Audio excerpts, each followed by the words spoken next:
for your voice to speak afresh into our lives.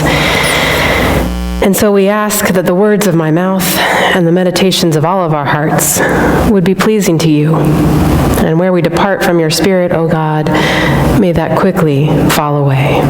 Amen. Amen. Well, I learned something amazing just a few days ago.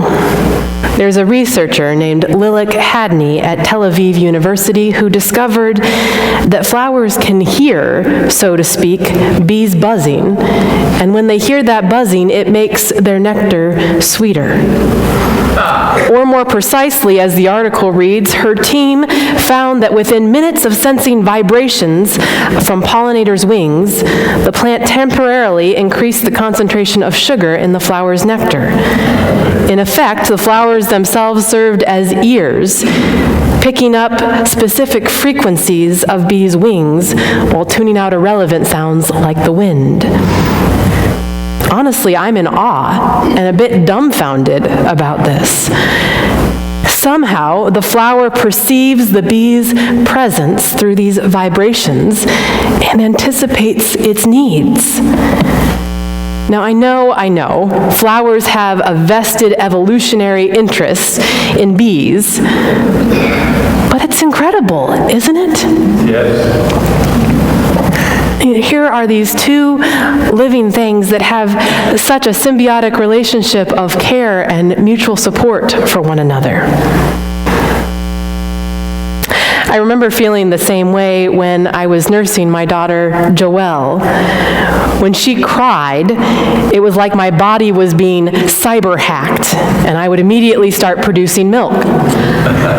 The first time she got sick, I remember my milk got thick and kind of yellowish, and I thought it was my milk that was making her sick, and so I went, to my doctor all concerned about this, only to find out that a nursing mother's milk develops all the antibodies that child specifically needs with that specific illness so that they can fight that.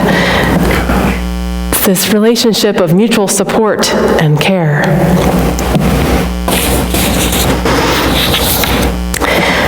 Sometimes we perceive someone else and their needs, even if we're a flower that doesn't have ears but must pick up on vibrations. I wonder who you perceive and who perceives you, whose needs you anticipate and who anticipates your needs.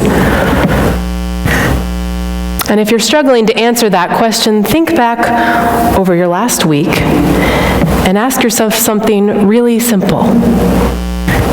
Who did you make eye contact with this week? And who made eye contact with you?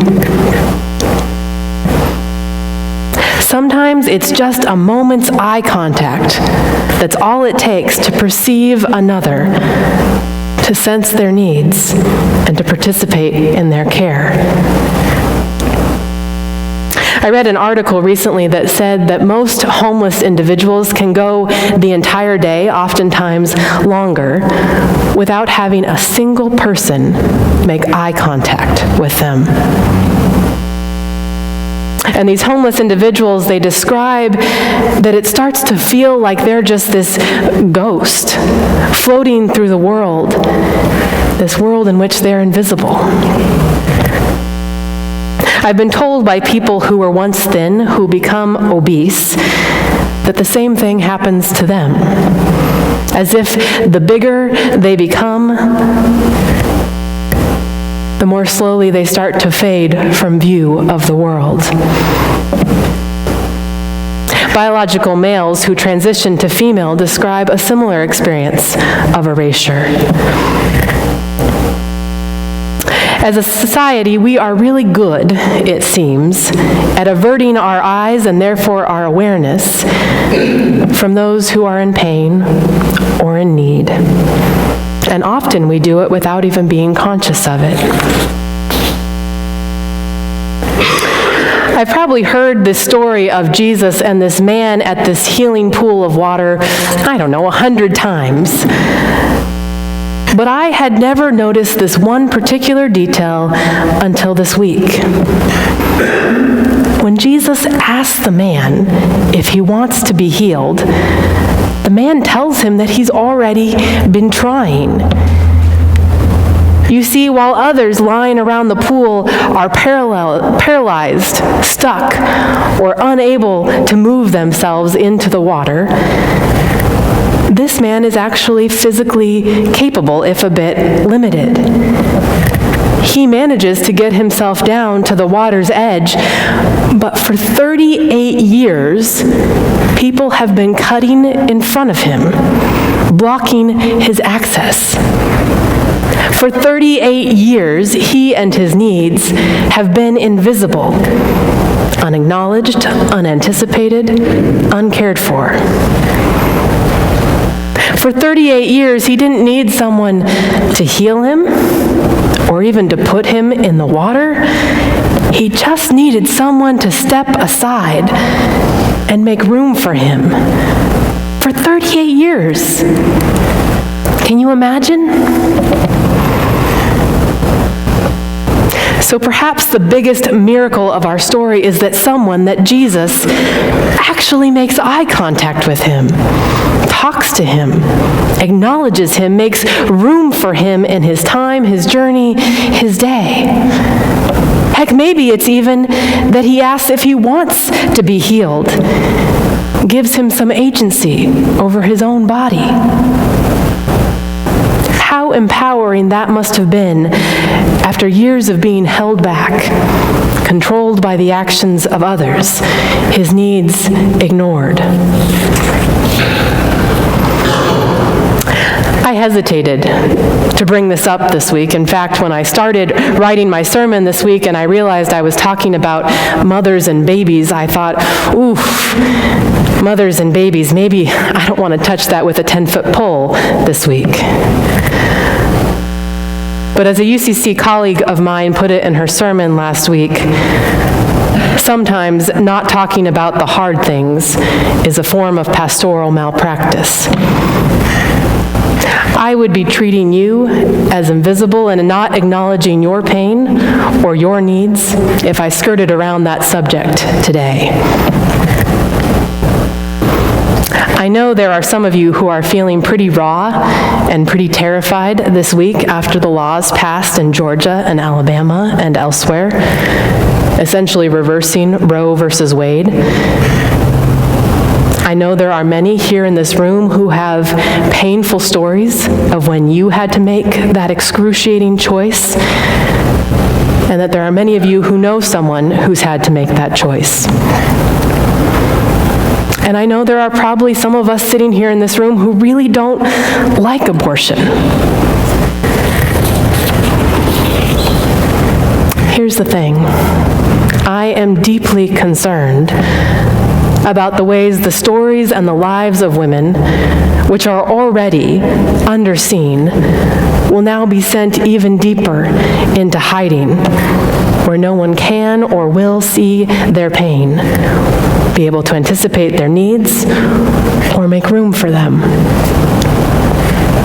I'm concerned that in so many cases these laws were passed without ever making eye contact, so to speak, with the women whose lives will be affected by them, and whose lives now are quite literally being threatened by them.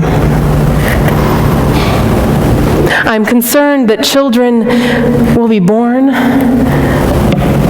who will painfully discover that they were more seen in the womb, where they were literally invisible to the world, than they will be outside the womb, when they are in plain sight and earshot of everyone.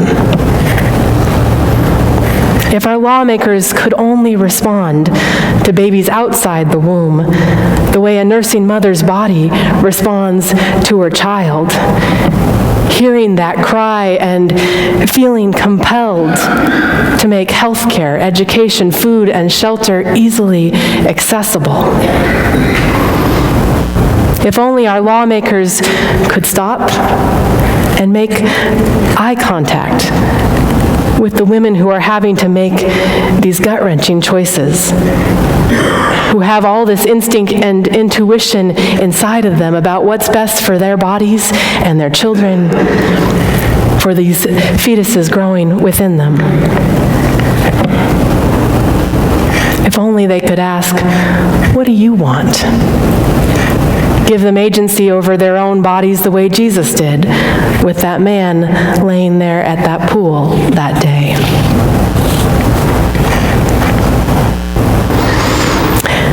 When I was nursing my daughter Joelle, I'll admit it was an odd experience to have my body know before I did that my baby needed something.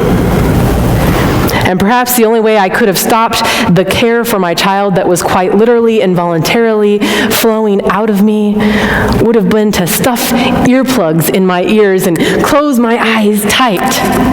And believe me, there were some nights I was very tempted to do that. Jesus often talked about the way into the kingdom of God, into the beloved community of God, being as simple as opening our ears and our eyes and our hearts. To God, yes, but also to those around us, especially the invisibles.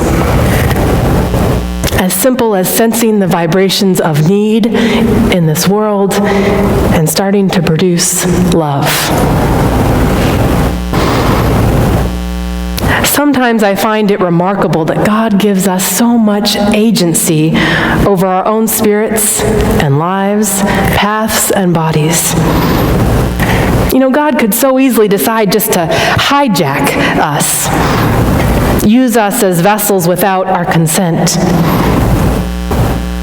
But just as Mary was given the choice to carry Christ in her body, we are given the choice whether to carry Jesus and that spirit of love within us. And I'd like to believe that when we do make that choice and the Spirit comes and dwells in us, that caring for others becomes as natural as nectar production for flowers or milk production for a mother who is able to successfully nurse. That even before we fully understand the needs of those around us, the Spirit that's within us senses those needs and provides. There's this beautiful story that we heard this morning from the book of Acts. Paul has a moment of being hacked, so to speak, by the Spirit, which we should acknowledge he had consented to carry in his person. And he has a vision, and in it this man from Macedonia asks him, pleads with him to come and help them in Macedonia. Now, who knows what Paul would have done if it had been a woman in his vision pleading with him to come and help. Maybe God knew, frustratingly so, that it needed to be a man for him to listen. But he does, it works, and he goes to Macedonia. Now, at first, he and his followers, they go to all the city centers, presumably speaking to the men of the city.